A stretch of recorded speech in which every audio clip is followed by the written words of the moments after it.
everybody. How's it going? Week 10 NFL, Week 11 college football already. Tony George, college basketball is upon us with only about 300 games on Tuesday night, and those are in the past. So we're going to look ahead and do a little bit of 8 and 8. We got some college football and some NFL to talk about. He's Tony George. I'm Scott Spreitzer.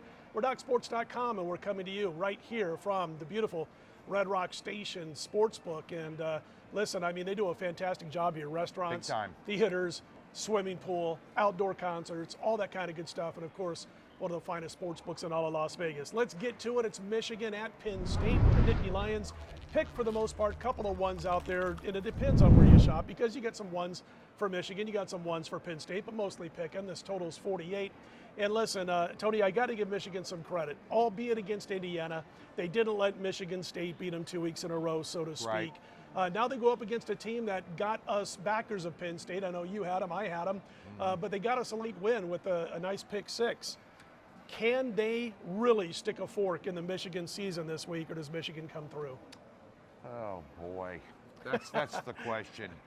Michigan on the road the last 22 times against a ranked opponent, 2-22. I mean, are they due? Yeah, 7-17 against the spread in those 24 games as well. And I tell you what, the value dropped out of this because the look-ahead line when this opened was 52 on the total. Because you got a couple of really good defenses here. That's where all the stars are on the field in this game. Although Penn State's got a pretty good quarterback. And of course, you got Franklin kind of maybe bumping up his resume for the USC or the LSU job. And of course, Harbaugh, you know, they're trying to run Scott Frost out of Lincoln all year long. And guess what? Harbaugh can't win a big game either. Hey, well, we won't complain on a one-loss record through 8 or 9 games. So right, but in this game here, I think Michigan is the better football team. But at the end of the day, I still see an old black and blue Big Ten. I don't love it, but I like it. It's 48, 48 and a half in some shops as we do this on Wednesday. So if you like the under, I would probably take the under and I'd get it with that hook on there. I think this is good. This easily could be a 14-17, 20-17 type game, one way or the other. I'm not going to back Michigan until they finally go up against a ranked opponent on the road and get the job done, Scott. I can't bet somebody because they're due. Makes sense. We were talking about that off the air, and I can't trust Jim Harbaugh in a game like this. With a redshirt freshman quarterback, on the road against a really good quarterback. What scares you about Penn State, too, quickly is we had them last week, but I know you and I both were on the edge of our seat because in the fourth quarter, they were tied 14-14 with Maryland. Absolutely. They got the pick six, and then it kind of can I be completely candid with you? Yeah. It was a 7-star play. It's 24-14 after they finally built up that lead. And I'm sitting there at that point going, all right, let's get a push. We'll take a push. We'll get everybody's money back for this one. Yeah. And then Maryland drives inside the 20. They do a pick six on them for us. And I'm like, oh, how about that? Just the way we got it, Tony. But they got the win of the cover. Yeah. I'd lean under in this one here. I'm not so sure about this next game we're going to talk about, Scott, and I'd be remiss in my duties if I didn't mention this man right here went unbeaten last week in college football. Thank you, sir. And very good job. And I'm 7-2 my last 2 weeks. So there's a link in the description below for free $60. Yeah, you might want to jump on board this weekend. We got a couple of big ones. Got an 8-star going this week. First one of the college season. That would be the game of the year for Mr. Scott Spreitzer. We don't hype stuff up here, but he's not bullcrapping. Anyway, Oklahoma at Baylor. Baylor suffered my only loss last week in college football. You knew I was on them with a big pick. I won everything else, but disappointing here. They got to go home and face Oklahoma, Scott, who has heard and seen on their bye week for the last 2 weeks that they don't deserve, with their record, to be in the top 4 in the BCS, that they're soft, that they're basically no good, and now this line's dropped from 6 to 5.5, total around 62.5. There will be some scoring here. Wondering what you think about this game here with OU on the road here, Baylor coming off that loss. There's a lot of things at play in this one. Yeah, I power rate OU in the top 5. Having said that, it doesn't mean I think they're just going to walk into any stadium and get a victory. There's so much, so many evenly matched teams after Georgia and Alabama, in that 3-9, 3-10 situation that anybody can beat anybody outside of those top couple. But listen, I'm looking at Oklahoma this week. You got 3 DBs, 5 players in all right now, so a handful of players who are undergoing COVID protocol. We'll see who plays and who doesn't out of those 5 players for the Oklahoma Sooners. As far as what they've done this year, I was really looking at this schedule and I thought, they haven't played but one team that is currently over 500 on their schedule this year. That would be Texas Tech, who's 5-4. They played them last week and they beat them, or last game. But if you look at some of the teams they've struggled against, talking about the Sooners, Tulane, Nebraska, Kansas State, Texas, West Virginia, Kansas. It's not exactly a murderer's row of football teams. How good is this team? I think we find out this week. Baylor's got to bounce back. They were manhandled statistically last week in a 2-point loss, almost ended up winning that football game. I'm going to lean towards the under 62.5 here. I think the Sooner defense is going to have to show up and play some football this week. Texas A&M laying 2.5, Tony, 55.5 on that total, the game at Ole Miss. Had both of these teams last week as free plays, and we got a couple of wins out of them. I'll tell you what, this A&M defense better bring it and play well their A game on the road, because I don't think they have the kind of offense away from home that can play keep up football if Ole Miss gets rolling on offense. Yeah, and I don't know if they're going to get rolling on offense. You're still injury riddled at some skill positions there, and Corral hadn't looked all that good. And I keep talking about it, and I'll keep talking about it again, even against Liberty. Ole Miss has had a murderer's row of really good football teams that they have played in a row. They haven't had a week off, and right now Jumbo Fisher's got his offense playing a lot better than they were at the beginning of the year. Forget the Colorado game when they barely beat Colorado right out of the gate this year. Everybody still remembers that. I remember the team that beat Alabama. I remember the team here that's number 15 in defense in the country in college football going up against the number 104 ranked defense, and you're laying less than a field goal off a fall number, and they're number 2 in allowing 14 points per game. Do I think Ole Miss will have more than 14? Yeah, but I think Texas A&M will have more than 2.5 against Ole Miss. I'm going to lay the number here with Texas A&M, Scott. Sounds good. Purdue taking a big win against Michigan State. Ohio State struggled a little bit against our beloved Huskers a little bit. If we had a quarterback, we might have won. But that being said, at the end of the day, Purdue does have a quarterback. And Purdue, in my opinion, you can correct me if I'm wrong, catching 20 in this ball game. No respect from odds makers against Ohio State, where Nebraska clearly showed last week. There are some chinks in the armor with Ohio State, Scott. 20 points, a big number here. I think the total's around 62. Your thoughts? Well, what Purdue must do is what Nebraska did last week, which is get pressure on C.J. Stroud.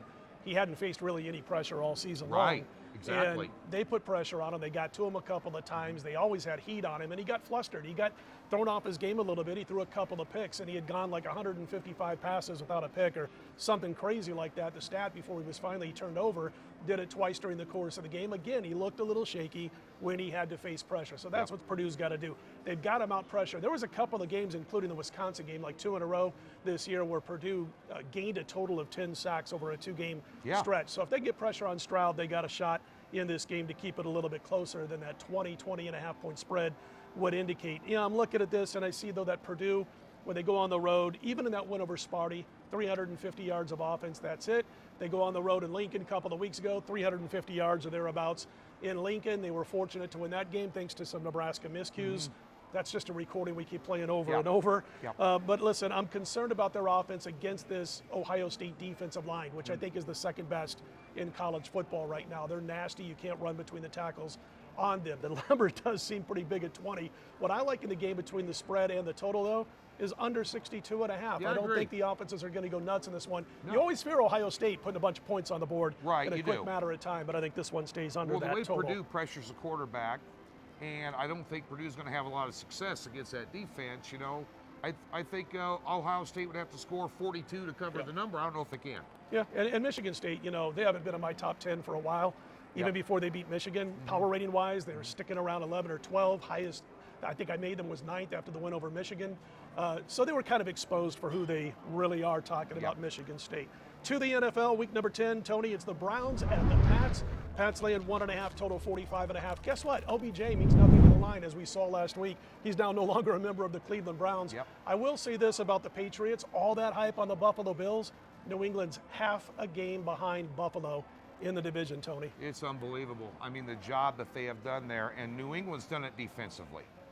If you look at Rookie Jones's numbers at quarterback, they're pedestrian, They're probably better than any other rookie out there. Probably going to get Rookie of the Year, but they're pedestrian, especially by Josh McDaniels standards and what they're used to doing there. But they're playing a different brand of football. They've adapted and they've evolved without Tom Brady. It took them a year, Sure.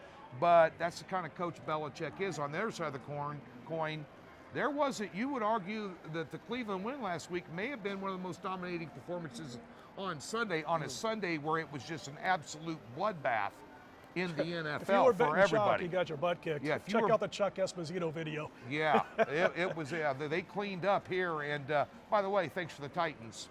Oh, Gave yeah, the big Titans win. last week. Everybody thought I was getting some comments, and leave comments in the description below. I was getting beaten up. Oh, Tony, are you on crack? Apparently not. They didn't need the points. But that being said, in this game here, I like the under. I think the defenses are going to shine, and if you take a look at Cleveland, when they play good defenses this year, all those games went under except one, and that was Arizona, because they gave them the ball like 5 times. They only had 14 points against the Arizona defense. They went under against Chicago, Denver, and Pittsburgh. And the way that New England is going to win this game is to play really good defense. Sure. I think this might be, if you like defense, you might see some in this one. I'll take the under 45.5. Moving on, here's an interesting game. I mentioned the Titans. I didn't mention that it's Kansas City week here in Las Vegas, by the way. We'll talk about that in a minute. But I was hoping you'd give me a little shout out, but Well, you haven't I yet. was waiting. You were waiting. Another game. Well, I'll tell you what, Saints taking on the Titans here, and the Titans pulled off a game. I had mentioned last week, Scott, that I thought the Titans were more than Derrick Henry. They proved to be. And the Saints grabbed defeat from the jaws of victory at home. Kind of the quarterback situation week 1 with Simeon when he came in, played well, didn't look so good last week. Now they take to the road against the Titans, who, when we were talking about college schedule and Ole Miss's schedule, let me tell you, Tennessee's had a brutal schedule, and here comes a pretty good team into town here that's smarting off a loss. Yeah, I'm telling you, though, I'm looking at the Titans, and they did nothing offensively last week. Absolutely. They didn't even gain 200 yards. They gained 3.6 yards per play. Not yards per carry, yards per play. This was on Matthew Stafford in a great, I don't want to take too much away from the Titan defense. It was a great game plan. They are extremely tough on defense, and they forced Matthew Stafford into several mistakes, including the turnover inside his own 10, followed immediately by the pick 6 that he threw when he was backed up to about his own 5-yard line when he actually threw the pass. So that's basically what it came down to, 21 second-half points based on what the defense did. Game was history. That Rams offense could do nothing against Tennessee. I think this is a tough spot for Tennessee here.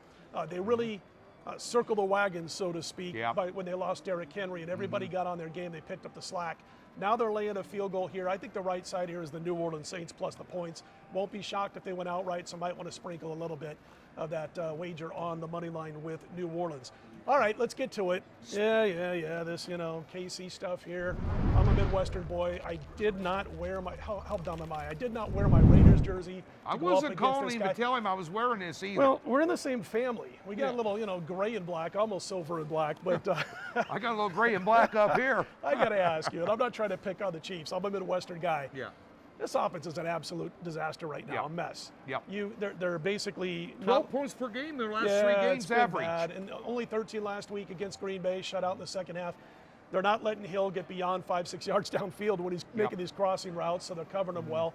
Kelsey is not being let, they're basically clamping down on Kelsey, sometimes doubling Kelsey, and he's not able to get open a lot. And then you got Patrick Mahomes, who looks like he's really pressing. He's not playing with that same kind of fluidity that we've seen over his career thus far. So there's a lot going on with this KC Chiefs team. I'm going to take a shot at you real quick. I had another bettor here in town, quite well-known bettor, who texted me the other night and said maybe it's time Patrick decides to get away from the commercials a little bit, get back to focusing on football. Now, I don't know if that's the case, but right now they're not looking too hot. What do you think about this game? Chiefs 2.5 on the road here in Vegas. Total 51 and a hook. I've got so many friends back in Kansas City where I lived for 12 years. If I take the Raiders, my wife's going to go have to start the car in the morning so I don't have the thing exploding. Thing exploding on me. But at the end of the day here, a couple of things come to mind in this game, and it's hard to back Kansas City, as I mentioned. They've averaged 12 points per game their last 3, and Andy Reid did the same thing towards the end of his tenure in Philadelphia. He's doing in Kansas City. He's running a very predictable offense, and he's not making any changes. And Patrick Mahomes, turnovers and patience is his problem. Patience in not being able, you got 2 deep safeties. Andy comes out with the same scheme. They either double Hill or they double Kelsey. They take away Mahomes' pacifier. He gets a little bit nervous, a little bit apprehensive, and tries to force the ball. They don't commit to the run. On the other side of the coin, and I'm sure you and Chuck Esposito will talk about this because there's going to be a lot of money bet on this one here in Las Vegas out here at Red Rock. But at the end of the day here, the Raiders, all the off-field issues and the white noise, we don't get into politics here, but their top 2 first-round draft picks from 2020 have been dismissed from the team. The face of the franchise 3 weeks ago dismissed from the team. I think it all kind of rolled up and caught up to them. Last year, these 2 got together, 66 points one game, 72 points the next game. They split 1-1. Raiders should have won both of them here. I'm going to go out on a limb here. I'm going to do my weekly teaser. I'll give you half of a teaser here. I would take the Raiders. I'll let you say it. Who am I taking? Them black and silver boys. There you go. I can't say it. Plus the 8.5. Sorry, all my Kansas City friends.